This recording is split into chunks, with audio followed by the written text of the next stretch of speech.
যারা যুক্ত হচ্ছ আওয়াজ পরিষ্কার শোনা যাচ্ছে কিনা একটু জানাবেন।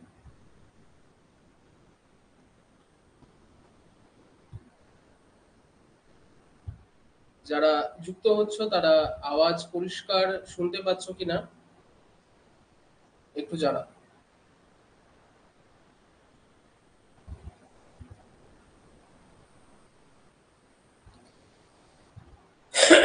আমরা আজকের আলোচনা শুরু করব। আমাদের আজকের আলোচনার শুরু করার আগে পুনরায় আমরা কয়েকটি কথা যেটা গত পরশুদিন আমরা আলোচনা করেছিলাম। গত পরশুদিন আমরা আপকামিং নেট এক্সামকে কেন্দ্র করে কতগুলি কথা বলেছিলাম। যারা প্রথম পত্রের ক্লাস করো তারা সেগুলো শুনেছিলে। আজকে যারা সাবজেক্ট পেপারের ক্লাস করছো ইনক্লুডিং ফার্স্ট পেপার, শুধু সাবজেক্ট পেপার সবার জন্যই আরেকবার আমি রিপিট করে দিচ্ছি যে আমাদের সামনের পরীক্ষাগুলোকে কেন্দ্র করে একটি স্টাডি প্ল্যান প্রস্তুত করা হয়েছে। যে স্টাডি প্ল্যানের তিনটি লক্ষ্যমাত্রা। একটি লক্ষ্যমাত্রা যে জায়গাটুকুনি আমাদের পরীক্ষার জন্য প্রয়োজন সেইটুকুনিকেই বেছে নিয়ে ক্লাসে আলোচনা করা। ২ নম্বর পর্যায়ে তার ভিত্তিতে আমাদের যে স্টাডি মেট তাকে সামনে রেখে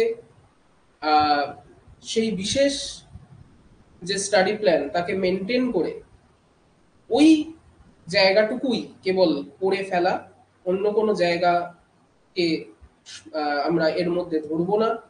এবং নাম্বার ৩ ছিল তার ভিত্তিতে পরীক্ষা জায়গাটি তৈরি করা।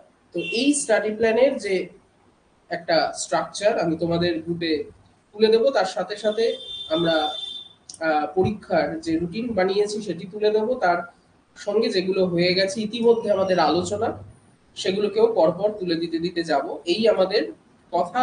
আমরা গতদিনের যারা ফার্স্ট পেপারের ভিডিও ক্লাস করেছো তারা তো শুনেইছো এবং সামগ্রিকভাবে আমরা এটাকে সামনে রেখে আলোচনা করেছিলাম। তো আজকে যে কবিতার অংশটি আমরা শুরু করছি এর আগে পর্যন্ত আমাদের যে আলোচনা এগিয়েছিল হয়েছিল সেটি আমরা অলরেডি গ্রুপে এই আমাদের ফোল্ডারের মধ্যে দেওয়া আছে। যাদের প্রয়োজন তারা নিশ্চয়ই দেখে নেবে। কিন্তু সমর সেন থেকে আধুনিক বাংলা কবিতারও একটা নতুন পর্ব শুরু হচ্ছে, যে কারণে আমরা এই অংশটি মুখ্যতভাবে এই সমর সেন, সুভাষ মুখোপাধ্যায়, শক্তি চট্টোপাধ্যায় এবং কবিতা সিংহ, এই চারজন, সমর সেন, সুভাষ মুখোপাধ্যায়, শক্তি চট্টোপাধ্যায়, কবিতা সিংহ, এই চারজন কবির যে কবিতা তাদের কবিতার একটা আলাদা ক্ষেত্র আমরা তৈরি করব এবং সামনের পরীক্ষাগুলোর জন্য এই চারজন কবির যে নির্বাচিত কবিতাগুলি আমাদের পাঠ্য আছে, সমর সেনের ক্ষেত্রে মেঘদূত, মহুয়ার দেশ, একটি বেকার প্রেমিক, উর্বশী আর মুক্তি। সুভাষ মুখোপাধ্যায়ের ক্ষেত্রে প্রস্তাব, মিছিলের মুখ, ফুল ফুটুক না ফুটুক, যেতে যেতে, পাথরের ফুল আর কাল মধুমাস। শক্তি চট্টোপাধ্যায়ের ক্ষেত্রে অনন্ত কুয়ার জলে চাঁদ পড়ে আছে, আনন্দ ভৈরবী, অবনী বাড়ি আছো, চাবি, হেমন্তের অরণ্যে আমি পোস্টম্যান, যেতে পারি কিন্তু কেন যাব। এবং কবিতা সিংহের রাজেশ্বরী নাগমণিকে নিবেদিত, প্রেম তুমি, আন্তিগণে, গর্জন সত্তর আর হরিণা বই। এই মোটামুটি যদি আমরা দেখি ইন্ডিভিজুয়াল চারজন কবির অ্যাভারেজে 6টা করে কবিতা, অর্থাৎ 25টার মতো কবিতা কিন্তু আমাদের ইন্ডিভিজুয়ালি এখান থেকে পড়তে হচ্ছে। এই 25টার মধ্যেও আসলে আমরা মানে কার্যত আমাদের আলোচনা কালে তোমরা বুঝতে পারবে যে 20টার মতো গুরুত্বপূর্ণ কবিতাই আমাদেরকে পড়তে হচ্ছে।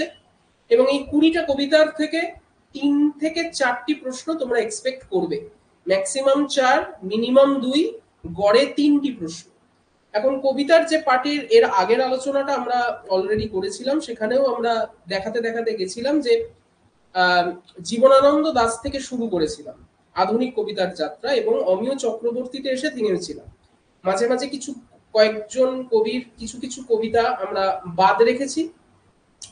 আপাতত প্রয়োজন অনুভব মনে করলে সেই আলোচনার মধ্যেও যাব, কিন্তু অল ওভার যে আধুনিক কবির আলোচনাটা সেটা আমি লিখিত আকারে তোমাদের গ্রুপে দেব। কিন্তু তার সাথে সাথে এই চারজন কবির কবিতার আলোচনাটাকে আমরা শেষ করে নিতে চাইছি। মনে রাখবে বিগত ৩-৪ বছরের নেটের প্রশ্নে সমর সেন, সুভাষ মুখোপাধ্যায়, শক্তি চট্টোপাধ্যায় আর কবিতা সিংহ, এই ৪ জন কবির কবিতা থেকে প্রশ্ন থাকছেই। এই ৪ জন কবির কবিতা থেকে প্রশ্ন আমরা দেখতে পাচ্ছি বাদ দেওয়ার জায়গাটি তৈরি হচ্ছে না। তো এটা কেন আমরা সেটাও আমরা বোঝার চেষ্টা করব যে এই ৪ জন কবির ক্ষেত্রে যে কবিতাগুলো আমাদের পাঠ্য আছে সেখান থেকে বারে বারে প্রশ্ন কেন আসছে, এবং তার সাথে সাথে আমাদের এক্স্যাক্টলি এই কবিতাগুলো সুধীন্দ্রনাথ বিষ্ণুদের ক্ষেত্রে আমাদের যে সমস্যার সম্মুখীন হতে হয়েছিল, ভাষা ব্যবহার, চিত্রকল্প, দীর্ঘ কবিতার একটা জার্নি, সেই জায়গাটা এই ৪ জনের ক্ষেত্রে পাবো না। শক্তি চট্টোপাধ্যায়, সুভাষ মুখোপাধ্যায়ের ক্ষেত্রে কিছু দীর্ঘ কবিতা আমরা পাবো, কিন্তু ভাষার দিক থেকে, চিত্রকল্প নির্মাণের দিক থেকে, বা আমরা বলতে পারি যাকে আমরা ইংরেজিতে অবজেক্টিভ কোরিলেটিভ বলে চিহ্নিত করছি, যাকে বাংলায় আমরা বাক প্রতিমা বলি, সেই জায়গা থেকে কিন্তু কোনো সমস্যার সম্মুখীন হব না। বরং আমাদের কাছে এই ৪ জন কবির মোটামুটি আলগোছে ২০টা কবিতা যদি আমরা সংখ্যাটা ধরি, তাহলে কিন্তু সেটা অনেক তাড়াতাড়ি মনে রাখার জায়গাতে থাকবে, এবং বোঝার পার্টটুকু আমরা অনলাইনে লাইভে বুঝে নেওয়ার পর যখন এর কবিতাগুলো বাড়িতে পড়বো, এর আলোচনাগুলো দেখবো, ক্লাসে যে কথাগুলো বলছি তোমরা খাতা পেন নিয়ে একটু বসবে, এই কথাগুলোও যদি তোমরা লাইভে শুনে নোট করে রাখো, তাহলেই তোমাদের কবিতার খুঁটিনাটি সবটা পড়া হয়ে যাবে। এই ৪ জন কবির, সমর সেন, শক্তি, সুভাষ, কবিতা সিংহ, এই ৪ জন কবির মধ্যে ২ জন অতি ব্যবহারে জীর্ণ। এত কবিতা আমরা এদের পড়ি, তার মধ্যে ২ জন হচ্ছে শক্তি এবং সুভাষ। কিন্তু সমর সেন আর কবিতা সিংহের কবিতা নিশ্চয়ই পড়ি, কিন্তু ততটা জনপ্রিয়তা আমাদের, মানে আমরা যদি একটা স্ট্যাটিস্টিক্যাল ভিউ রাখার চেষ্টা করি, কিন্তু সমর সেন আর কবিতা সিংহ, বিশেষত কবিতা সিংহের কবিতার বহুল পঠিত হওয়ার সম্ভাবনাহীনতা তার কবিতার মধ্যেই আছে, সেটা আমরা পরে আলোচনা করব। কিন্তু সমর সেনও কিন্তু ততটা আমাদের প্রতিদিনকার কবিতা চর্চায় সেভাবে চর্চিত হয় না। অমিয় চক্রবর্তী বা এর আগে আমরা যে কবিদের কথা বলেছি, সুধীন্দ্রনাথ, বিষ্ণুদে, এরাও যে খুব একটা আমাদের পাঠ পরিধির মধ্যে থাকে তেমনটা নয়, কিন্তু সমর সেনের থেকে এদের কবিতার কথা মানুষজন, আমি শুধুমাত্র বাংলার একাডেমিক্সের থাকা পাঠকদের কথা বলছি না, এর বাইরে থাকা সাধারণ বাংলা পাঠকও জানে। কিন্তু সমর সেন দীনেশচন্দ্র সেনের নাতি। দীনেশচন্দ্র সেন বঙ্গভাষা এবং সাহিত্য নামক যে বিখ্যাত, মানে সামগ্রিকভাবে প্রথম সচেতন পূর্ণাঙ্গ বাংলা সাহিত্যের ইতিহাসের জন্ম, এর আগেও বিচ্ছিন্নভাবে বাংলা সাহিত্যের ইতিহাস লেখা হয়েছে, কিন্তু দীনেশচন্দ্র সেন থেকেই আমরা মোটামুটি একটা যাত্রা ধরি। তার নাতি সমর সেন, এবং ১৯১৬ থেকে ১৯৮৭ এই সময় পর্বটা তিনি থাকছেন। কবিতাটা লিখছেন মোটামুটি ৩০ থেকে ৫৪ এই সময় পর্বের মধ্যে। তাকে মুখ্যত বলা হয় ৩০-এর দশকের কবি, কেউ কেউ ৪০-এর দশকের মধ্যেও ফেলে। সমর সেনকে আমরা ফেলবো ৩০-৪০-এর মাঝামাঝি। আমরা আসলে বলবো সমর সেন কোনো দশকের কবিই নয়। অমিয় চক্রবর্তী একটা বিশেষ দশককে রিপ্রেজেন্ট করে। সুধীন্দ্রনাথ, বিষ্ণুদে, সুভাষ, শক্তি, শঙ্খ, জয় গোস্বামী প্রত্যেকে একটা বিশেষ দশককে রিপ্রেজেন্ট করে। দশকের কাব্য ভুবন বা তার বৈশিষ্ট্য, তার বিশ্ববিখ্যা, সেইটা তাদের কবিতায় ফুটে ওঠে। একমাত্র ব্যতিক্রম সমর সেন, এটাই তার কবিতার মূল বৈশিষ্ট্য হয়ে ওঠে। এই কথাগুলো আমি কোনো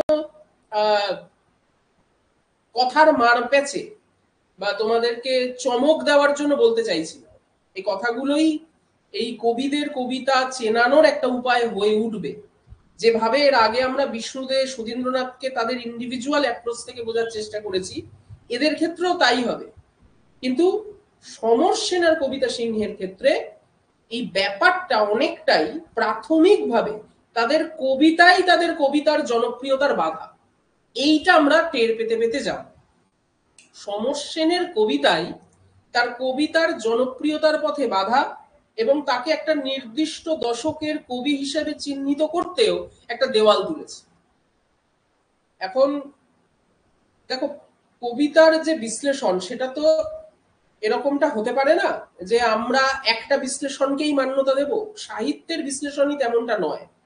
এবারে যে নোবেল পেয়েছে, যিনি নোবেল পেলেন, মানে গতকাল বা এই আজকেই সম্ভবত সেটা আহ,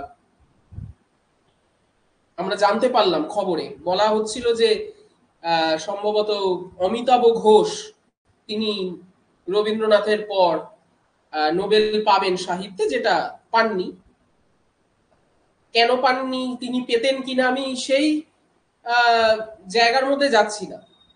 আমাদের বাঙালিদের মধ্যে একটা খুব ভয়ঙ্কর রকমের আহ, আশাবাদ আছে যে অমিতাভ ঘোষ, আমরা আমরা গত 3 দিন ধরে সোশ্যাল মিডিয়ায় অমিতাভ ঘোষ নোবেল প্রায় পেয়ে গেছে এমন একটা জায়গায় ছিল।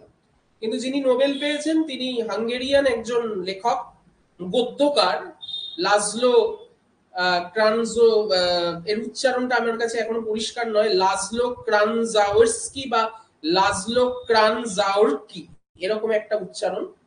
হাঙ্গেরিয়ান লেখক, তিনি পেয়েছেন। তো এই নোবেলের কথাটা এই কারণেই এলো, নোবেল কমিটি, সুইডিশ যে নোবেল কমিটি তাকে পুরস্কার তুলে দেওয়ার সময় একটা খুব গুরুত্বপূর্ণ কথা বলেছে। এই কথাটাই আজকে আমাদের সমর সেনের আলোচনার জায়গা থেকে আমরা ধরবো। সেই কথাটা হচ্ছে যে তিনি কোনো নির্দিষ্ট দশকের দ্বারা সীমাবদ্ধ নয়, তার তিনি বলতে তার সাহিত্য।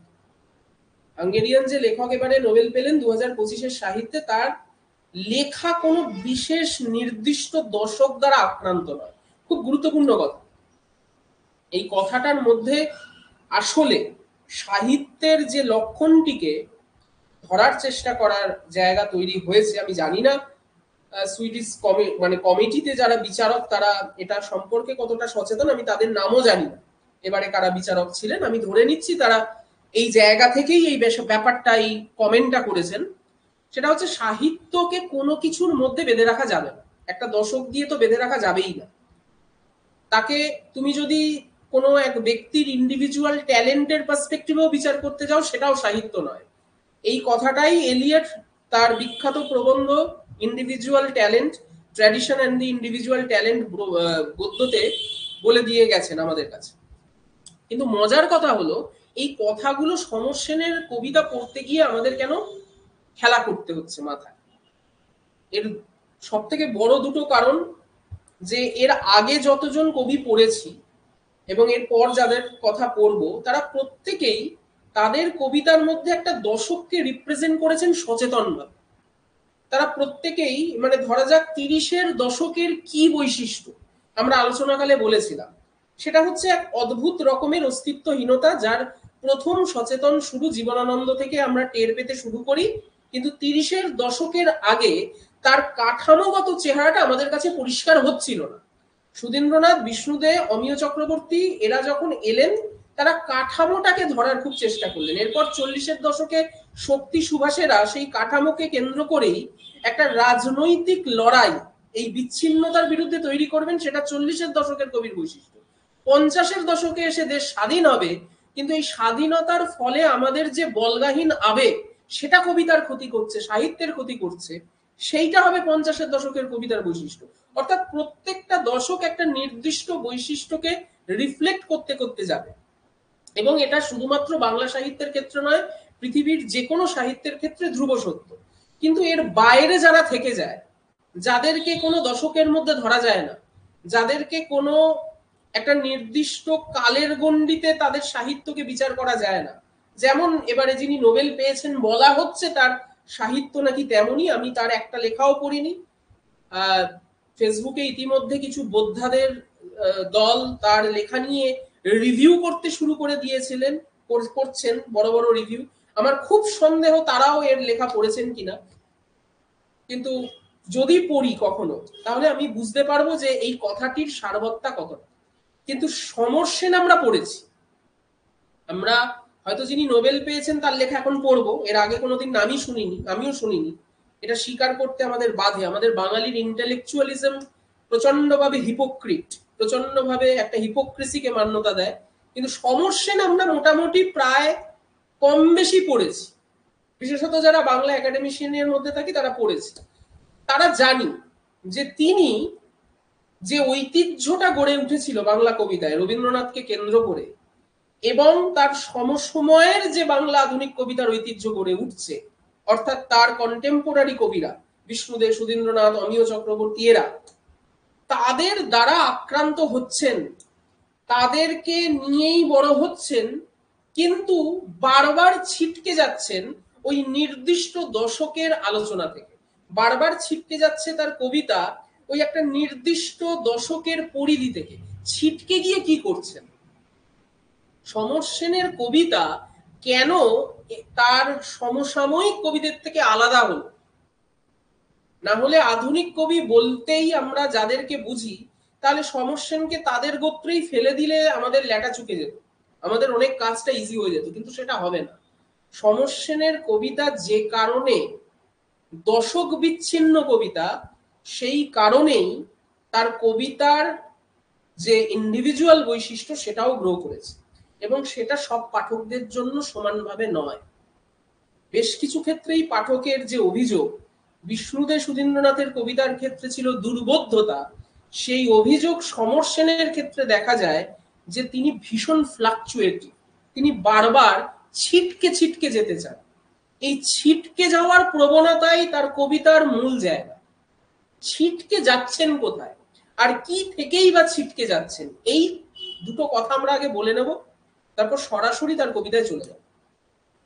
30-এর দশকের কবি বলে থাকেন কেউ কেউ, কিন্তু আমরা না 30 না 40 কোনো দশকের মধ্যেই ধরছি না, বোঝার সুবিধের জন্য তোমাদের কাছে বলে রাখছি 1930 থেকে মোটামুটি তার কাব্য রচনার শুরু। খুব প্রিসাইসলি বলতে গেলে 40 থেকে 54-এর মধ্যেই তার সব থেকে ভালো কবিতাগুলো আমরা পেয়েছি।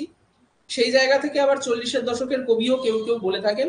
আমরা এই দশকের বিভাজনের রাজনীতিতে না গিয়ে ছিটকে যাওয়ার প্রবণতাটাকে আগে ধরার চেষ্টা করব। সমর সেন এক ছিটকে যাওয়া ধ্রুবতারা। কেন বলছি এই কথাটা?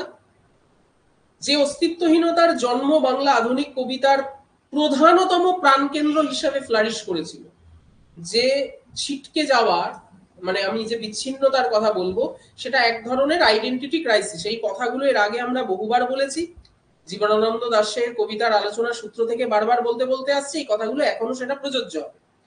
কিন্তু আমরা যত সময়টা এগিয়েছে, ধরা যাক আমি মোটামুটি একটা টাইম স্প্যান বলছি, 1940 মানে 39 থেকে দ্বিতীয় বিশ্বযুদ্ধ, 40 এই সময়টা বাংলা আধুনিক কবিতায় আরেকটা টার্নিং পয়েন্ট আনবে, যে কারণে আমরা এখান থেকে একটা নতুন স্ল্যাব করছি। আমরা সমর সেনকে এই 40-এর টার্নিং পয়েন্ট থেকে বোঝার জায়গাটাতে যাব।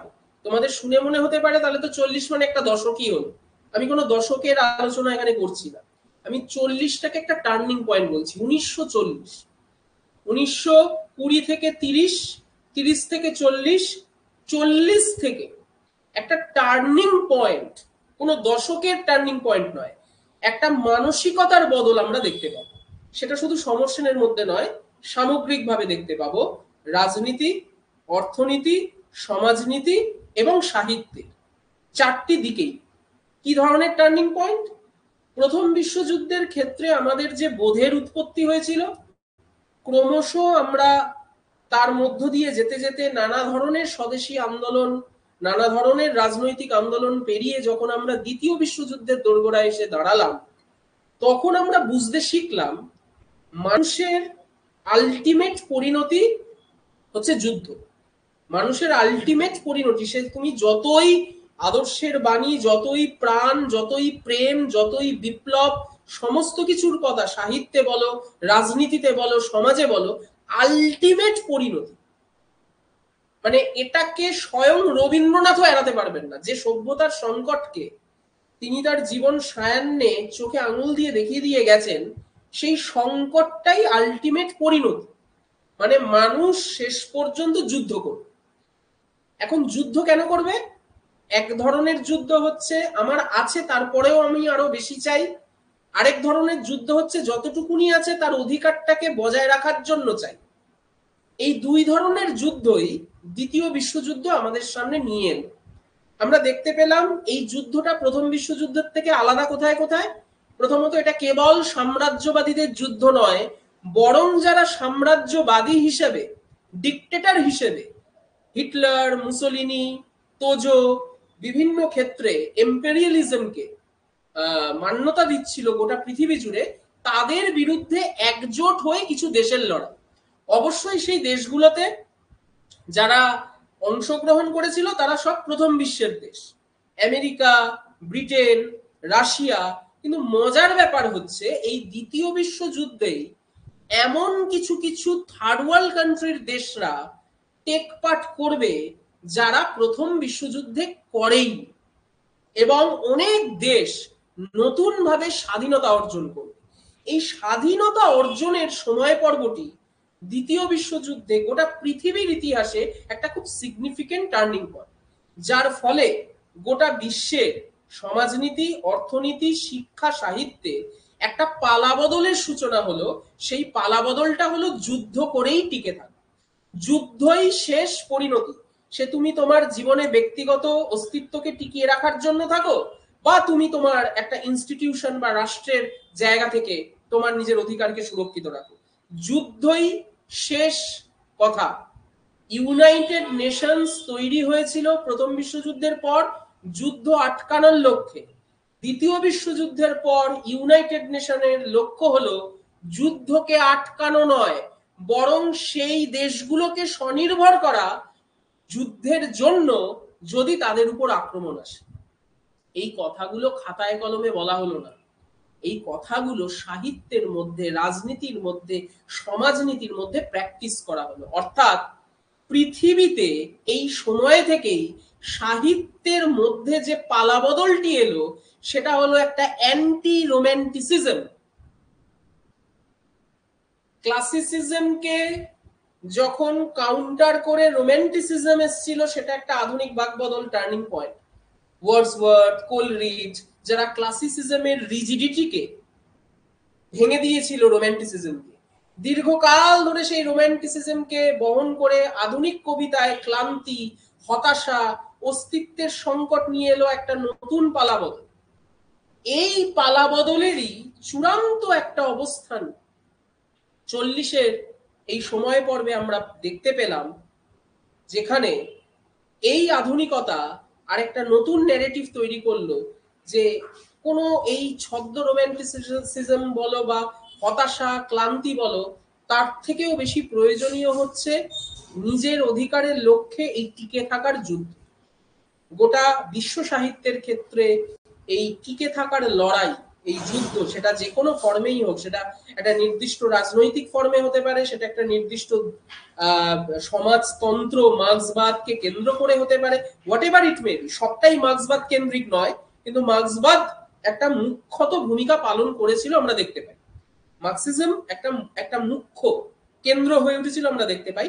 সেইটা সাহিত্যকে একটা নতুন বাকবদলের দিকে নিয়ে যেতে লাগলো। বাংলা সাহিত্যে আমরা এই মুহূর্তে ফ্যাসিবাদী বিরোধী সংগঠন তৈরি হতে দেখলাম, মার্ক্সবাদকে সাহিত্যে প্রতিফলিত হতে দেখলাম সরাসরি।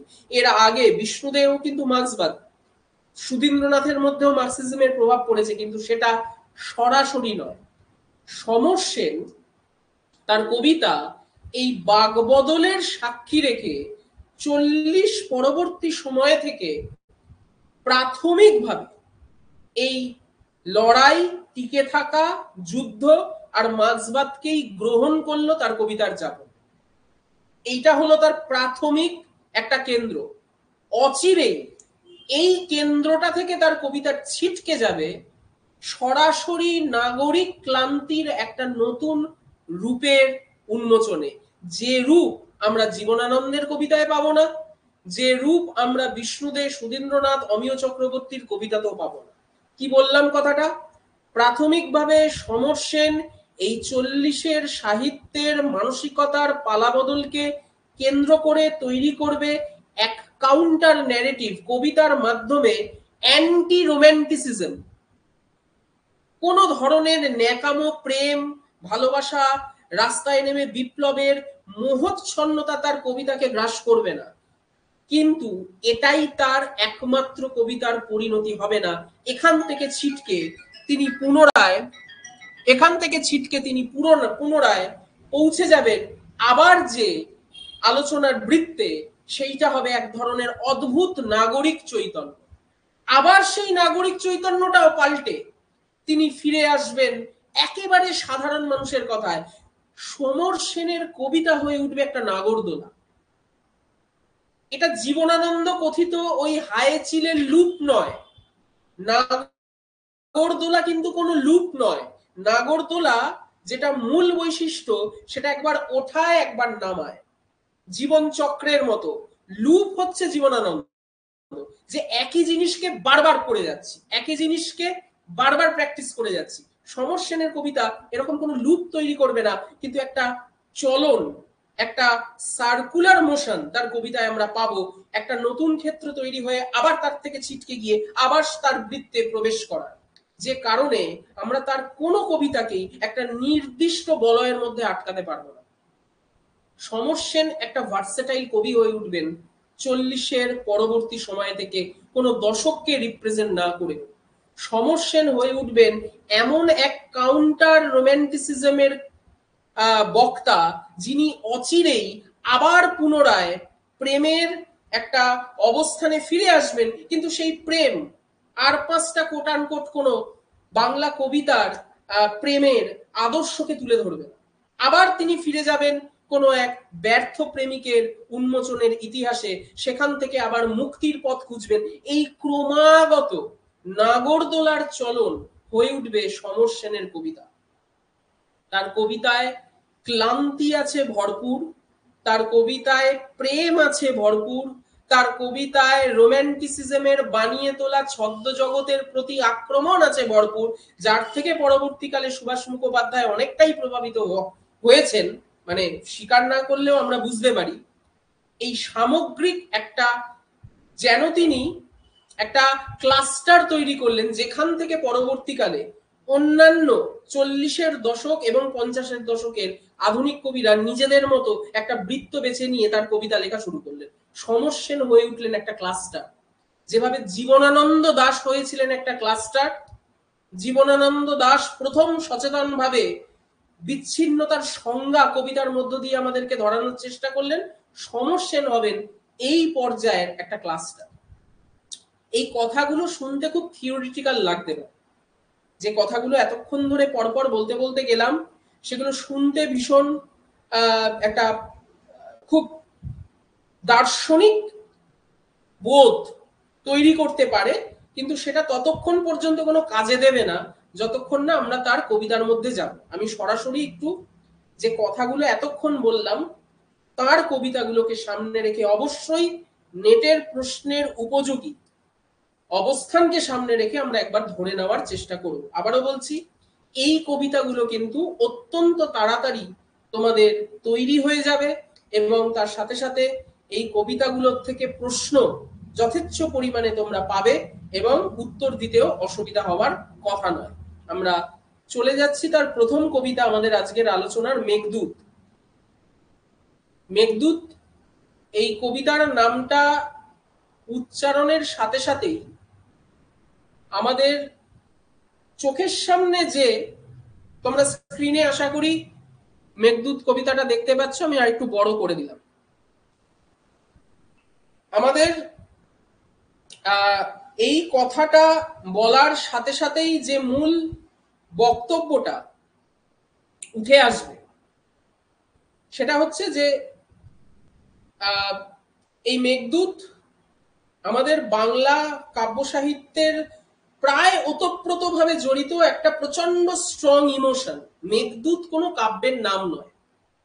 মেঘদূত বললেই আমাদের কালিদাস, আমাদের প্রেম বিরহ, আমাদের যাপনের বিভিন্ন ধরনের বিচ্ছিন্নতা, রবীন্দ্রনাথ, এই সব আর্কেটাইপ গুলো অ্যাট দ্য সেম টাইম আমাদের মনের মধ্যে খেলা করতে শুরু করে।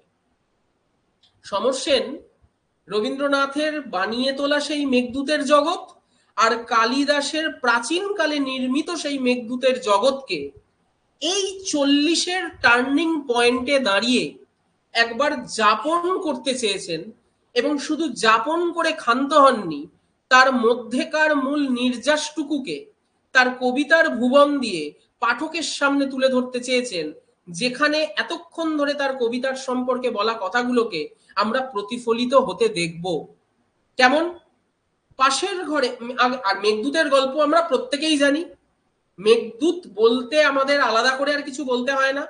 মেঘদূতের যে মূল, আমি জাস্ট একবার তোমাদের ক্যামেরায় আসছি, আমি আবার কবিতায় যাব।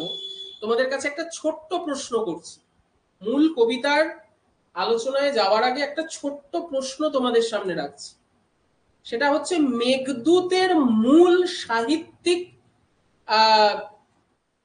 যে স্পিরিট, যদি একটা বাক্যে বলতে হয় সেটা কি বলবে তোমরা? ধরো তোমাদের একটা র্যাপিড ফায়ার কুইজ কন্টেস্ট হচ্ছে, আমি একটা প্রশ্ন তোমাদের কাছে রাখলাম, মেঘদূতের মূল সাহিত্যিক স্পিরিট, সাহিত্যিক স্পিরিট বলতে এক কথায় তার নির্যাসটুকু প্রত্যেকের কাছে আলাদা হতে পারে, কিন্তু তোমাদের ইন্ডিভিজুয়ালি সেই নির্যাসটা কি বলে মনে হয়? কি উত্তর হবে?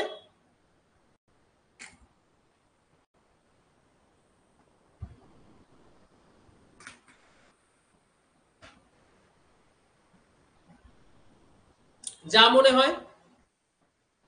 আমি আমার কথাটা তো বলবোই, তোমরা একটু চ্যাট বক্সে জানানোর চেষ্টা করো।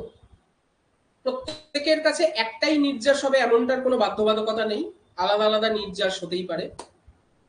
আমাকে যদি ব্যক্তিগতভাবে এই প্রশ্নটা করা হয় যে মেঘদূত বললেই মানে কালিদাস, রবীন্দ্রনাথ, এই আর্কেটাইপের বাইরে তার মূল সাহিত্যিক কনোটেশন, কেউ কেউ উত্তর দিচ্ছ অনুভূতিপূর্ণ প্রেমোন্মাদনা অপেক্ষা। বেশ, একটা প্রেমের উন্মাদনা বলছো শর্মিষ্ঠা, সায়নিকা বলছো অপেক্ষা। বেশ, দুটোই ঠিক। আমি বলছি না এগুলো তোমাদের প্রত্যেকের ইন্ডিভিজুয়াল নির্যাস, এটাই দরকার। কোনো কাব্যের, কোনো সাহিত্যের একটাই শাস্ত্রসম্মত নির্যাস হতে পারে না। কিন্তু আমরা যদি একটু সর্বজনীন ভাবে, একটু ইন্ডিভিজুয়াল ভালো লাগাটার সাথে সাথে একটু সর্বজনীন ভাবে দেখার চেষ্টা করি, তাহলে মেঘদূত আসলে যাকে গ্লোরিফাই করে সেটা হলো বিরহ। আমরা বৈষ্ণব পদাবলীর ভাষ্যে বলতে পারি বিপ্রলম্ভ, বিরহ। কোনো পাণ্ডিত্যপূর্ণ শব্দের কচকচানিতে গিয়ে লাভ নেই। পাতি কথা, যেটাকে খানিকটা বিদিশা অপেক্ষা, এই সায়নিকা অপেক্ষা বলছো, সেটা আমি যদি আরেকটু প্রিসাইসলি তার কেন্দ্রটাকে ধরি তাহলে হচ্ছে বিরহ। বিরহ বারে বারে গ্লোরিফাই হয়েছে, সেটা শুধু আমাদের ভারতের সাহিত্যে নয়, সারা বিশ্বের সাহিত্য। প্রেম যে আসলে বিরহ জাত একটা ইমোশন, প্রেম যে পুষ্ট হয়, যেটা বৈষ্ণব পদাবলীতে খুব সরাসরি বলা হয়েছে যে সম্ভোগের পুষ্টিকারক হলো বিপ্রলম্ব। বিপ্রলম্ব বিরহ না থাকলে আমরা সম্ভোগ কি টের পেতাম? যেটা অপেক্ষা হতে পারে, যে প্রেম উন্মাদনার কথা শর্মিষ্ঠা বলছো, সেটা তৈরি হয় এই বিরহের জন্য। বিরহ নেই, আমি আমার প্রিয়জনের সাথে কানেক্ট করে বসে আছি, আমি আলাদা করে প্রেমানুভূতি টের পাবো না। এটাকে আবার কোটানকোট সাংসারিক বিচারে বিচার করতে যেও না, আমি একেবারে লিটারারি সেন্সে বলছি। আমার যে আকাঙ্ক্ষিত বস্তু, আমি যতক্ষণ তার থেকে দূরে আছি আমি তার প্রতি টানে আছি। আবার বলছি এটা একটা লিটারারি সেন্সে বলা, বাস্তব দিয়ে আবার তাকে মেলাতে যেও না। ওয়ার্ডসওয়ার্থকে প্রশ্ন করা হয়েছিল যে আপনি ইয়ারো নদী নিয়ে 219টা কবিতা লিখেছেন কিন্তু চোখে দেখেননি কোন নদীটি কখনো। ওয়ার্ডসওয়ার্থ উত্তর দিয়েছিল আমি যে মুহূর্তে নদীটাকে চোখে চাক্ষুষ প্রত্যক্ষ করব সে মুহূর্তে আমি আর কবিতা লিখতে পারবো না। অর্থাৎ আমার আকাঙ্ক্ষাটা জিয়ে থাকাই, ওর থেকে ডিটাচ হয়ে থাকাই আমার প্রকৃত উদ্দেশ্য, আমার প্রকৃত আশীর্বাদ। তাহলেই প্রেম থাকে। যে কারণে কৃষ্ণ মথুরা থেকে ফিরে আসেন, ফিরে এলে যদি প্রেমবিলাস বৈবর্তের জায়গাটি শারীরিকভাবে সক্ষম হতো, তাহলে এই অপেক্ষা, এই বিরহ, এই অভূতপূর্ব প্রেমের উন্মাদনা কিচ্ছু থাকতো। তাহলে বিরহ হচ্ছে সেই মূল কনোটেশন, তর্কের খাতিরে যদি ধরেন, যেটা কালিদাসও দেখিয়েছেন, রবীন্দ্রনাথও দেখিয়েছে। সুভাষ সরি সমর সেন কি দেখান? সমর সেন এই 40-এর পালা বদলের সময়কালে দাঁড়িয়ে ঠিক কি দেখাতে চাইলে? আমরা যদি এই প্রশ্নটাকে সামনে রেখে তার কবিতার মধ্যে এবার যাই। পাশের ঘরে একটি মেয়ে ছেলে ভুলানো ছড়া গাইছে।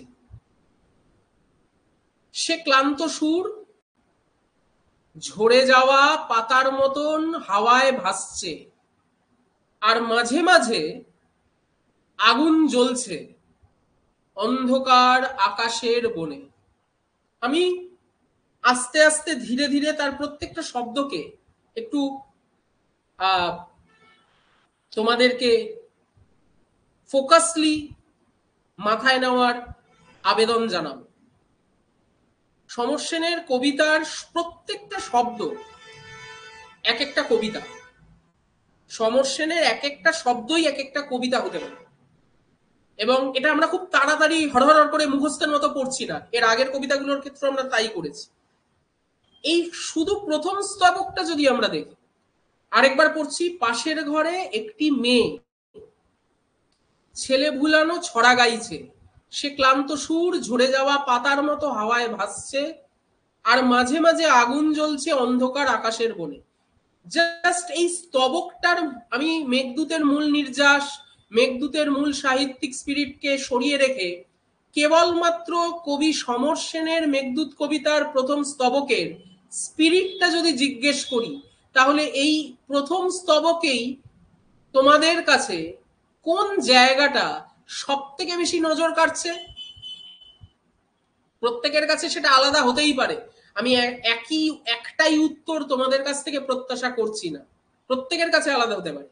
কিন্তু কোন বিষয়টা নজর কাটছে? ওই অনেকটা অলংকারের মতো, আমরা যখন অলংকারের লাইন পাই, কোন শব্দটা নজর কাড়ে? কবিতা পাঠের ক্ষেত্রেও সেই একই কথা। তোমরা যারা বাড়িতে কবিতা পড়ো তারা জানো, যাদের কবিতা পড়ার অভ্যাস ততটা নেই তাদের উদ্দেশ্যে বলছি, বাড়িতে কবিতা পড়বে যখন, বিভিন্ন জনের কবিতা, সেইখান থেকে প্রথমে আগে চেষ্টা করবে কোনটা তোমার নজর কাটছে। তুমি তার মানে নাও জানতে পারো, এটা কবিতা পড়ার, ভালোভাবে কবিতা পড়ার প্রথম ধাপ।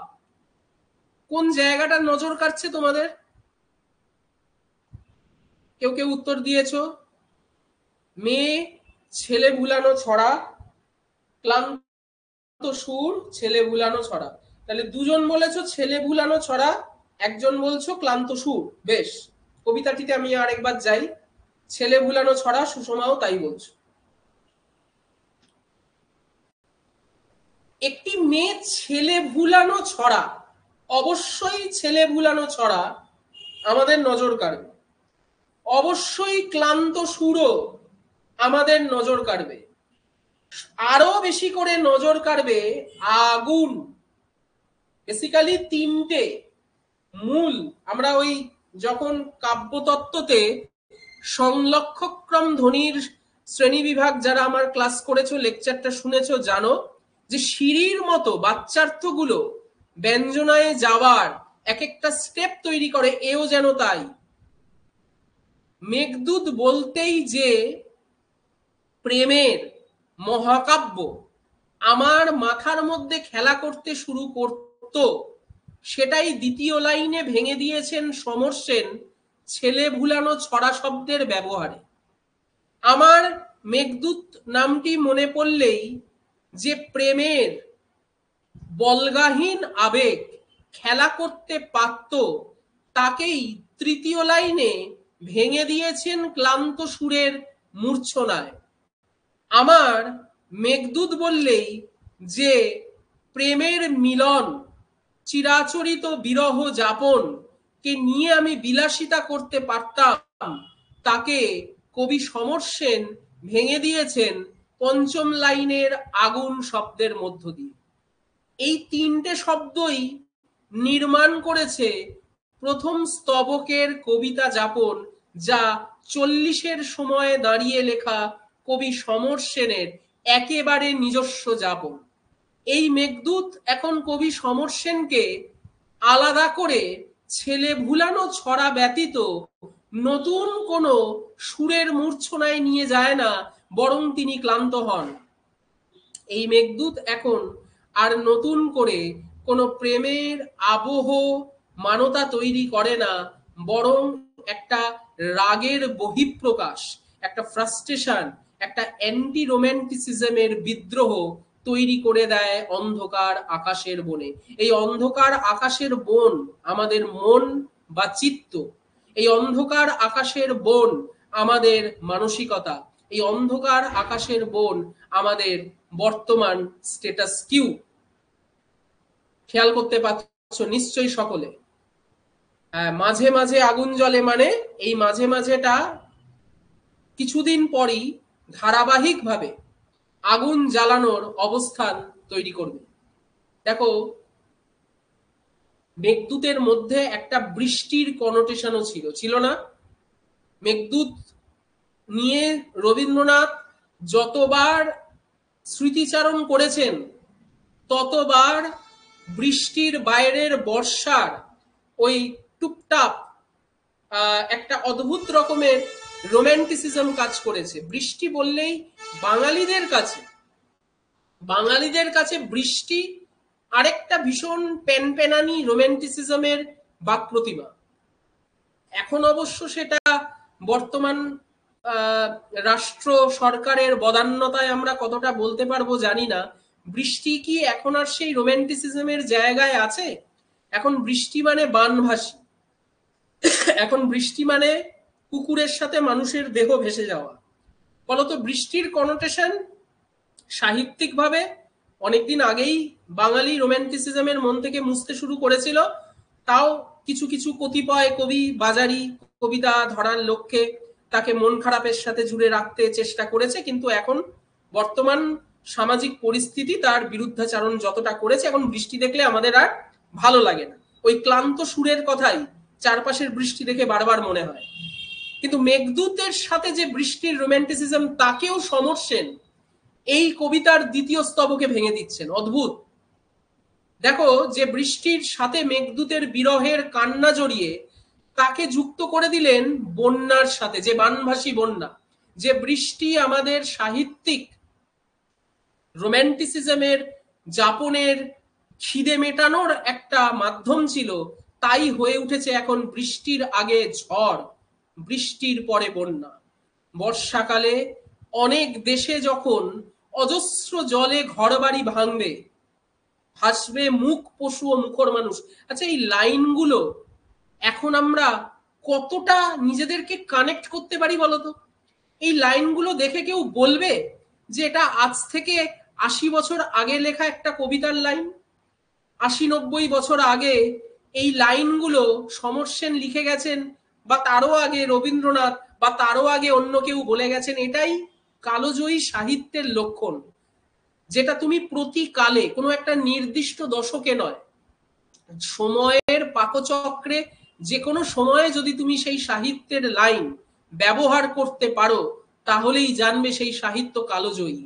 আজকে আমাদের চারপাশে তাকিয়ে দেখলে, এই বৃষ্টির জলকে দেখলে, এই বন্যার জলকে দেখলে কি এই মেঘদূতের কোটানকোট ন্যাকামপূর্ণ বিরহ যাপনের স্মৃতি মনে আসবে, নাকি চোখে ভাসবে এই ইমেজারি, যেটা সমর সেন তার কবিতায় কত বছর আগে লিখে গেছেন?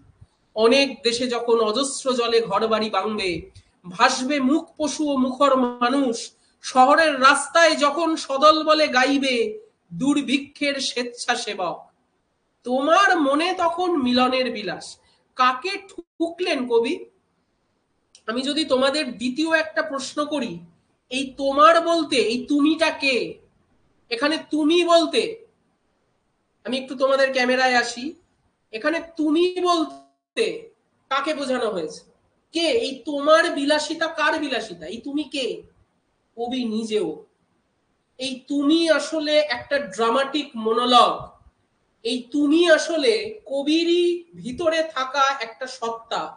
আরো প্রিসাইসলি বললে, আমাদের প্রত্যেকের ভিতরে থাকা একটা সত্তা, যে সত্তা প্রতিদিন চোখে আঙুল দিয়ে আমাদের হিপোক্রেসিকে ধরিয়ে দেয়। আমরা আর হার্ডলি ৩.৫ দিন পর, যখন পুনরায় আকাশ পরিষ্কার হয়ে যাবে দক্ষিণবঙ্গে, উত্তরবঙ্গে, আমরা সেই ৪০ জন বানভাসী মানুষের দেহের কথা ভুলে যাব। আমরা ভুলে যাব সেই অজস্র মুখ পশু, গবাদি পশু, কুকুর, বেড়াল, ছাগলের ভেসে যাওয়ার কথা। আমরা 3.5 দিন পর কেন, এখনই ভুলে গেছি। যে কজন মানুষের দেহ ভেসে যাওয়ার হিসেব আছে, গবাদি মনুষ্যেতর প্রাণীর ভেসে যাওয়ার কোনো হিসেব আমাদের কাছে নেই। আমরা ভুলে গেছি। কারণ আমাদের এই বিলাসী মন পুনরায় বৃষ্টি দেখে মেঘদূতের এই বৃষ্টি যাপন করবে। পুনরায় এটা শুধু কবির ভেতরে থাকা সেই তুমি নয়, প্রত্যেকের ভেতরে থাকা সেই তুমি, যার বিরুদ্ধে, এই ছদ্ম বানিয়ে তোলা রোম্যান্টিসিজমের বিরুদ্ধে কবির জেহাদ। এই ছদ্ম বানিয়ে তোলা একটা রোম্যান্টিসিজমের আধুনিকতার বিরুদ্ধে কবির জিহাদ। এই সরাসরি জিহাদ, এই সরাসরি আক্রমণ, এই সরাসরি যুদ্ধ, এও এক ধরনের যুদ্ধ, বোবা যুদ্ধ, নিজের সাথে নিজের যুদ্ধ। এই যুদ্ধে জয়ী হওয়া, এই যুদ্ধের চার্টার তৈরি করতে পারে না ইউনাইটেড নেশন। এই যুদ্ধের কোনো ম্যাকমিলান লাইন হয় না, এই যুদ্ধের কোনো মানচিত্র নেই। এই যুদ্ধ কেবলই প্রতিনিয়ত নিজের সঙ্গে চলতে চলতে যায়। এবং কবি কোথাও গিয়ে এই সময় পর্বে যেটা ফিল করেছেন সেটা খুব মারাত্মক পালাবদল বাংলা কবিতার ক্ষেত্রেও আমরা বলতে পারি একটা ক্লাস্টারের জন্ম দিচ্ছে, যেখানে এই বানিয়ে তোলা রোম্যান্টিসিজম, যাকে আমরা এতদিন ধরে আধুনিকতার ভ্যাকসিন বলে মনে করছিলাম, তাকেও তিনি আক্রমণ করলেন। তিনি যেন চিহ্নিত করলেন আজকের এই বিলাসী মনের জন্যই আমাদের চারপাশে ভেসে যাওয়া বাস্তবতাকেও আমরা নির্বিচারে নিজেদের ভেতরে ভাসিয়ে দিয়েছি। আমাদের মনে কোনো সামাজিকতার দায় নেই, আমাদের ভেতরে কোনো রাজনৈতিক দায় নেই। আমরা কতগুলো নিরক্ষর অশিক্ষিত নেতামন্ত্রীদেরকে ভার দিয়ে দিচ্ছি আমাদেরকে চালনা করো, কারণ আমাদের প্রত্যেকের ভেতরে আছে এই বিলাসী মন, যে বানভাসী বন্যাতে দাঁড়িয়েও মেঘদূত যাপন করতে পারি নিজেদের এসি ঘরে বসে, ফেসবুকে 2-3টে লাইন লিখে আহাউ করতে পারি, কিন্তু তার পরক্ষণেই মন খারাপের কথা বলে বৃষ্টি যাপন আমাদের হয়ে উঠতে পারে অনিষ্ট। এর বিরুদ্ধে প্রাথমিকভাবে সমর সেনের প্রথম দিককার কবিতাগুলো একটা ক্লাস্টার তৈরি করে, যেটার থেকে পরবর্তী সময়ে সুভাষ মুখোপাধ্যায়, শক্তি চট্টোপাধ্যায় প্রত্যেকে ভয়ানকভাবে প্রভাবিত হয়। আমরা এরপর যখন শক্তি চট্টোপাধ্যায়ের কবিতা পড়বো রোম্যান্টিক, সুভাষ মুখোপাধ্যায়ের কবিতা পড়বো রোম্যান্টিক, ঠিক এই জায়গাটাই দেখতে পাবো, কিন্তু তার শব্দচয়ন, বাক প্রতিমাগুলো আবার আলাদা হয়ে যায়, তাই না? হ্যাঁ, কবিতার শেষ প্যারাটা একেবারে মিলে যাচ্ছে। বিদিশা বলেছো সময়ের সাথে। উত্তরবঙ্গের ছবি, উত্তরবঙ্গের যে ছবি আমরা মিডিয়াতে দেখেছি সেটা কিচ্ছু নয়।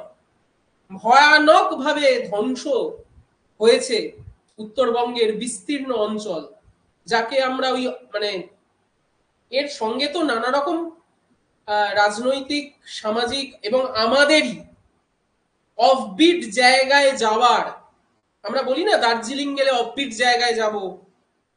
অফবিট জায়গায় যাব মানে কি, কথাটার মানে কি? যেখানে বন জঙ্গল গাছপালা ছিল সেগুলোকে সাফ করে দিয়ে রিসর্ট বানাও, এবং আমাদের মতো নাগরিক ওখানে গিয়ে মেঘদূতের বই নিয়ে গিয়ে ব্লক করে দেখাবো দার্জিলিং এর ওই মেঘ ভেসে ঘরে ঢুকছে, গাভীর মতো মেঘ চড়ছে, অথচ আমরা নির্বিচারে সেই গাছগুলোকে কেটে সেখানে রিসর্ট বানিয়ে বসে আছি। এগুলো আমরা সবাই জানি, এগুলো নতুন কিছু নয়। যে এরকম নয় যে এখন উত্তরবঙ্গে বন্যা হয়েছে বলে জানতে পারছি, প্রথম থেকেই জানি। যতক্ষণ না এই বানভাসী দেহ আমাদের সামনে, তাহলে দুটো চিত্র আছে, একটা হচ্ছে এই বানভাসী দেহ, আরেকটা বৃষ্টি যাপনের মেঘদূতের উদযাপন। কোনটাকে তুমি বেছে নেবে? অদ্ভুত বর্বরতায়, এবং এই বর্বরতার সামিল আমরা প্রত্যেকে এই আজকে যে অবস্থা, সেটা কোনো এক ব্যক্তিবর্গের দ্বারা নির্মিত নয়। এটা যে ম্যানমেড বন্যা, কোনো ক্ষতি নেই। ওই নির্দিষ্ট রাজনৈতিক ব্যক্তিত্বের যে কমেন্ট, তার সঙ্গে আমি সম্পূর্ণ সহমত। এটা একটা ম্যানমেড বন্যা, কিন্তু এর সাথে জড়িত আমরা প্রত্যেকে। আমরা সকলেই জানি যে বিলাসিতার পরিণতি কি হতে পারে। মেঘ দূত হয়ে আর আমাদের বর্ষা যাপনের বিলাসী মনকে চরিতার্থ করছে না, বরং ভেঙে গিয়ে বানভাসী অবস্থার মধ্যে আমাদেরকে প্রত্যেককে ভাসিয়ে নিয়ে যাচ্ছে। এই ভয় সমর সেন পেয়েছিলেন কবিতার মধ্যে পরতে পরতে, তাই তিনি জড়িয়ে দিয়েছেন এক অদ্ভুত যুদ্ধের পরিণতি। এই যুদ্ধ নিজের সাথেই নিজের, এই যুদ্ধ নিজেদের ভেতরে বানিয়ে তোলা রোম্যান্টিসিজমের বিরুদ্ধে। পুনরায় তার কবিতার লাইনগুলোতে একটু যাই। সদল বলে গাইবে দুর্ভিক্ষের স্বেচ্ছাসেবক, তোমার মনে তখনও মিলনের বিলাস। ফিরে যাবে তুমি বিবাহিত প্রেমিকের কাছে। খুব, এই লাইনটা আমি তোমাদের কাছে একটু পরে যাচ্ছি। ওয়ান অফ দ্য মানে greatest line ever written in Bengali, in Bangla poem বা মডার্ন পোয়েম বা মডার্ন পোয়েট্রি। ফিরে যাবে তুমি বিবাহিত প্রেমিকের কাছে। এবং অদ্ভুতভাবে বেশ কিছু জন এই লাইনটাকে এত জঘন্যভাবে নিজেদের ছবির ক্যাপশনে ব্যবহার করেছে, দেখলে গা হাত পা জ্বলে যায়। আমি সেই তর্কে যাচ্ছি না। এই লাইনটাকে একবার জাস্ট তোমরা মাথায় রেখো। ফিরে যাবে তুমি বিবাহিত প্রেমিকের কাছে, হে ম্লান মেয়ে, প্রেমে কি আনন্দ পাও, কি আনন্দ পাও সন্তান ধারণে। মনে পড়ছে জীবনানন্দের সেই বোধ কবিতার লাইনগুলো? সন্তান জন্ম দিতে দিতে কেটে গেছে যাদের কাল, যারা এরপরও আসবে পুনরায় সন্তান জন্ম দিতে। মানুষের মুখ দেখে কিন্তু আর সেই সুখ নেই, সন্তানের মুখ দেখেও আর সেই সুখ নেই। প্রেমেন্দ্র মিত্রের পুণ্যাম গল্পের কথা নিশ্চয়ই তোমাদের মনে পড়ে যাচ্ছে। কিন্তু এই সবকিছুকে ছাপিয়ে যাচ্ছে এই লাইনটা, ফিরে যাবে তুমি বিবাহিত প্রেমিকের কাছে। কেন বললেন কবি এই লাইনটা? বিবাহিত প্রেমিক এই শব্দবন্ধনের মধ্যে যে এক অদ্ভুত রকমের পরকীয়ার বর্বরতাকে জুড়ে দিলেন, যে পরকীয়াকে আমরা রাধাকৃষ্ণ প্রেমের মূল মানদণ্ড করেছি। যে পরকীয়া প্রেম, কৃষ্ণের সঙ্গে রাধার যে প্রেম যাপন, সেটাও পরকীয়াই ছিল। সেখানে কৃষ্ণ একক, কিন্তু এখানে যে লাইন শব্দটা ব্যবহার করছেন কবি, খেয়াল করো, এই প্রেমের সেই মাহাত্ম্যতাকে সম্পূর্ণভাবে বিনষ্ট করে দেওয়া হলো। যে প্রেমিকের কাছে ফেরার কথা বলছে, এই যে ছোট্ট মেয়েটি, যে মেয়েটি ছেলে ভুলানো, যে গানটা আসলে ছেলে ভুলানো, যেটি একটা অলিক কল্পনার গান, সে যদি সেই প্রেমকেই বিশ্বাস করে তার প্রেমিকের কাছে যায়, সেই প্রেমিক কিন্তু বিবাহিত। সেই প্রেমিক, এই বিবাহিত শব্দটির দুটো কনোটেশন সমর সেন আমাদের কাছে রেখেছেন। একটা কনোটেশন, এই প্রেম অবৈধ, এই প্রেমের কোনো বৈধতা নেই। আর দুই, এই বিবাহিত প্রেমিক অর্থে যে প্রেমিক সাংসারিকভাবে তার চারপাশের সঙ্গে বিবাহ বন্ধনে আবদ্ধ হয়ে গেছে, যার আর নিজের মুক্তি লাভের কোনো সম্ভাবনা নেই। যে প্রেমিক এই প্রেমিকাকে গ্রহণের আগেই বন্ধনযুক্ত, তার কাছে প্রেমে ফিরে গিয়ে সে কি আদৌ আনন্দ পাবে, নাকি কেবলই তার সন্তান ধারণের লক্ষ্যমাত্রাই হয়ে উঠবে তার এই বৃষ্টি যাপনের একমাত্র লক্ষ্য? কি ভয়াবহ রকমের যে প্রেম, যে যৌনতা, যে ভালোবাসা হতে পারত, এই অস্তিত্বহীনতা থেকে বাঁচার একটা ভরপুর ভ্যাকসিন, আজকে তাকেই আমরা একটা ছদ্ম রোমান্টিকতায় বন্ধন যুক্ত করে দিয়েছি। বিবাহ মানে তো বন্ধন। যে প্রেমিক অলরেডি শৃঙ্খলাবদ্ধ, তার কাছে ফিরে গিয়ে সেই প্রেমিকা সন্তান ধারণের কাজটুকুই করবে। কোনো আনন্দ নেই, কোনো প্রেম নেই, কোনো বৃষ্টি যাপন নেই। তাই এই মেঘদূতের আদপেই এই সময় কোনো ভূমিকাই নেই। কি ভয়াবহ! মানে আমরা যদি এই লাইনগুলোর, শব্দগুলোর পরতের মধ্যে প্রবেশ করি, সমর সেন এক্স্যাক্টলি কোথায় সরে যাচ্ছে, সমর সেন এক্স্যাক্টলি কোথায় ছিটকে যাচ্ছে, এই জায়গাটি কিন্তু আমাদের বুঝতে আর অসুবিধা হওয়ার কথা না। আমরা তো একটা কবিতার কথা বললাম, আমরা দ্বিতীয় কবিতাটিতে যাচ্ছি, মহুয়ার দেশ।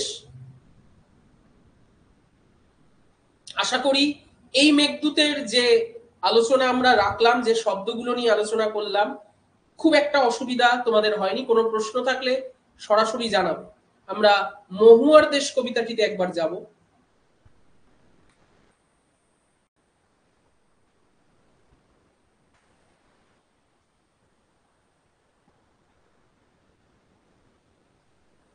এই কবিতাটি আমরা যখন, এটাও দুটো স্তবকের কবিতা, আমি আবারও বলছি, সমর সেনের কবিতাগুলো অত্যন্ত কনসাইজ, সংক্ষিপ্ত,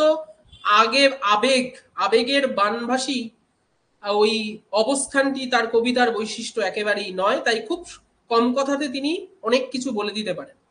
এই মহুয়ার দেশ যে মেঘদূতের রামগিরি পর্বতের নির্বাসন থেকে বিরহ যাপনের বানিয়ে তোলা ছদ্ম রোম্যান্টিসিজমের জগৎ থেকে তিনি যখন মহুয়ার দেশে ফিরে আসেন, তখন তার ভূমিকাটি কি হয় আমরা প্রথম স্তবকটুকু আজকে একবার দেখার চেষ্টা করছি।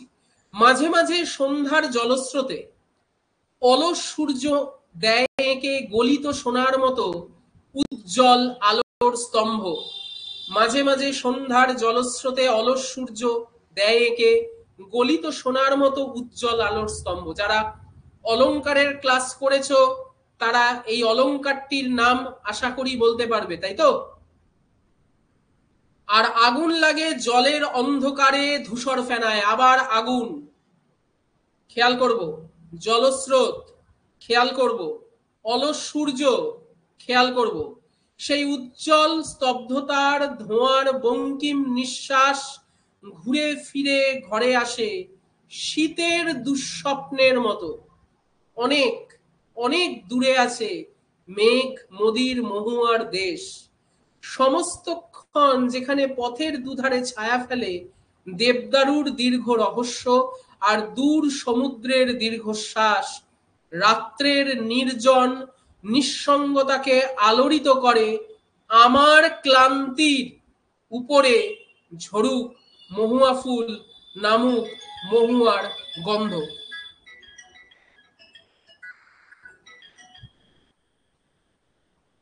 মাঝে এই যে টোটাল স্তবকটি আমরা পড়লাম, এই টোটাল স্তবকের মধ্যে আমি তোমাদের অনুরোধ করছি, আমি আজকের এর সূত্রগুলো ধরিয়ে দিচ্ছি, এর পরের দিনের ক্লাসে তোমাদের আনসার থেকে তোমাদেরকে প্রশ্ন করব, সেই আনসার থেকে আমি এর প্রত্যেকটা স্তরে যাওয়ার চেষ্টা করব। খেয়াল করো, এই প্রথম স্তবকের মধ্যে যে শব্দগুলো আমাদের নজরের মধ্যে খেলা করছে, যে শব্দগুলোকে নিয়ে আমাদের কারবার হবে, মাঝে মাঝে সন্ধ্যার জলস্রোতে অলস সূর্য দেয় এঁকে। প্রশ্ন হচ্ছে সূর্য কেন অলস? তোমরা যারা খাতা পেন নিয়ে বসেছো প্রশ্নগুলো একটু দয়া করে নোট করে নাও। এই প্রশ্নগুলো থেকেই পরের দিনের জায়গায় আমরা সমর সেন হয়ে আমাদের পরবর্তী কবির কবিতায় যাওয়ার চেষ্টা করব। মাঝে মাঝে সন্ধ্যার জলস্রোতে অলস সূর্য দেয় একে। সূর্য কেন অলস? গলিত সোনার মতো উজ্জ্বল আলোর স্তম্ভ। আর আগুনে লাগে, প্রশ্ন কিসের আগুন? জলের অন্ধকারে ধূসর ফেনার। সেই উজ্জ্বল স্তব্ধতার ধোঁয়ার বঙ্কিম নিঃশ্বাসে ঘুরে ফিরে ঘরে আসে শীতের দুঃস্বপ্নের মতো। প্রশ্ন হচ্ছে ঘুরে ফিরে ঘরে কে আসে? ঘরে বারবার কে আসে? অনেক অনেক দূরে আছে মেঘ মদির মহুয়ার দেশ, অনেকটা ওই সুচেতনার মতো, শত শতাব্দীর মনীষীর কাজ। আমরা জানি না কতটা দূরে, কতটা দীর্ঘস্থানে অবস্থান করছে এই দেশ। সমস্তক্ষণ যেখানে পথের দুধারে ছায়া ফেলে দেবদারুর দীর্ঘ রহস্য আর দূর সমুদ্রের দীর্ঘশ্বাস রাত্রের নির্জন নিঃসঙ্গতাকে আলোড়িত করে। এই দেশে এখনো পৌঁছতে পারেননি। এই দেশ কি কোনোভাবে এর আগের কবিতাতে বলা মেঘদূতে বর্ণিত সেই রামগিরি পর্বতের দেশ, যে দেশে গেলে কবি মনে করছেন এখনো সেই প্রেম বিরহ যাপনের জায়গাটি ফিরে পেতে পারেন? এই মহুয়ার দেশে কি আছে? প্রশ্ন, নেক্সট প্রশ্ন, এই মহুয়ার দেশে কি আছে? এই মহুয়ার দেশে দেবদারুর দীর্ঘ রহস্য, দূর সমুদ্রের দীর্ঘ নিঃশ্বাস, রাত্রির নির্জনতার সাথে সাথে কবি আর কি এক্সপেক্ট করছেন যা তার ক্লান্তির উপরে ঝরে পড়বে? অনেকটা নেশার মতো। মহুয়ার গন্ধতে কি হয়? নেশা লাগে। তাহলে এটা কি এক ধরনের নেশা, বেঁচে থাকার, টিকে থাকার, নতুন ভাবে আনন্দ পাওয়ার? কিন্তু এই দেশ কি আদৌ এক্সিস্ট করে? এই দেশ কি আমাদের এই চারপাশের স্বদেশ বিচ্ছিন্ন? এই দেশ কি সুচেতনার মতো ভিজিবল নয়? এই দেশের সম্পর্কে আমরা কতটুকুনি জানি? এই মূল প্রশ্নগুলো দেখো মেঘদূত কবিতায় রোম্যান্টিসিজমের ছদ্মতাকে ভেঙে খান খান করে দ্বিতীয় কবিতাতে তিনি একটা দেশ নির্মাণ করতে চাইছেন, একটা বলয় নির্মাণ করতে চাইছেন, যে বলয়ে গিয়ে তিনি তার কাঙ্ক্ষিত ক্লান্তির উপর এক মায়া ধরানো নেশার খোঁজ চালাচ্ছেন। কিন্তু সেটা কি বাস্তব, সেটা কি আদৌ সম্ভব, নাকি কবি একটা কল্পনার জগতে নির্মাণ করছেন এই অবস্থান একটা বিশেষ লক্ষ্যে? তোমাদের এই কটি প্রশ্নের সাথে পরের দিনের ক্লাস এখান থেকে বাদবাকি কবিতাগুলো শেষ করে পরের কবিদের কবিতায় যাওয়ার চেষ্টা করা হবে। এই অবধি কি সকলের কাছে পরিষ্কার হয়েছে যে কথাগুলো বলা হলো? তার দ্বিতীয় কবিতার এই প্রশ্নগুলো কি সকলের কাছে ক্লিয়ার হয়েছে? একটু যদি জানাও। ধরা যাচ্ছে সমর সেন বাড়িতে পড়ার কি অভ্যাস ছিল? কেউ কি সমর সেনের কবিতা পড়তে ভালোবাসো? একটুখানি আমাকে এই চ্যাটে হোক বা হোয়াটসঅ্যাপে আলাদা করে মেসেজে হোক একটু লিখে জানাবে। কবিতা পড়ার অভ্যাসটা কিন্তু খুব জরুরি। বাংলা আধুনিক কবিতা সেটা যে কেউ হোক, এখনকার কবিদের কবিতা পড়ো না, আমি তোমাদের হাত জোর করে অনুরোধ করব। আমি কোনো কবির নাম নিচ্ছি না, খুব ভালো কয়েকজন কবি আছেন, নিশ্চয়ই আছেন, আমি তাদেরও নাম তোমাদের কাছে আলাদা করে বলবো না, তোমরাই নিজেরা খুঁজেরা বার করবে। কিন্তু মোটামুটি যারা আমাদের সিলেবাসের মধ্যেই আছে তাদের কবিতা যেন আমরা একটু বাড়িতে পড়ার অভ্যাস করি। আমাদের সাহিত্যের পাঠের একটা বড় ত্রুটি আমাদের নেট না পাওয়ার একটা বড় কারণ কিন্তু হয়ে থাকছে। তাই একটু চেষ্টা করবে। আমি তোমাদের বারবার প্রত্যেক কবির আলাদা আলাদা কবিতাকে পড়ার মাধ্যমগুলো ক্লাসে ধরিয়ে দিচ্ছি। তোমরা যদি এই লক্ষ্যে বাড়িতে শব্দগুলোকে সামনে রেখে পড়ো, নেটের যে কোনো লাইন, সেটা একেবারে কুইজ মাস্টারের মতো প্রশ্ন যদি হয়, তোমরা কিন্তু আনসার করে আসতে পারবে। যেমন আমরা আজকের আলোচনাটা এই পর্যন্ত সীমাবদ্ধ রাখছি। যে কথাগুলো ক্লাসের শুরুতে বলা হলো সেগুলো সবটা তোমরা গ্রুপে খেয়াল রাখবে।